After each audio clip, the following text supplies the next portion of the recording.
L'histoire du monde entre les mondes, un monde que même les Sith craignaient. Le monde entre les mondes, aussi appelé théorème des mondes en chaîne ou encore dispersion de Vergence, était un plan mystique accessible grâce à une ancienne fresque murale des dieux de Mortis, peinte à l'extérieur du temple Jedi de la planète Lothal. Il contenait un ensemble de portes et de chemins se trouvant entre le temps et l'espace, reliant ainsi tous les moments entre eux.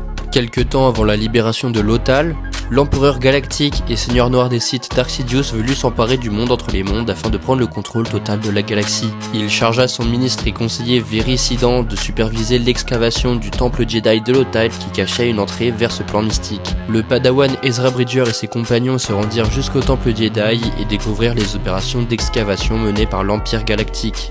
Avec l'aide de la Mandalorienne Sabine Wren, Ezra parvint à déchiffrer la peinture murale des dieux de Mortis et à pénétrer dans le monde entre les mondes. À l'intérieur, Ezra entendit de nombreuses voix inconnues.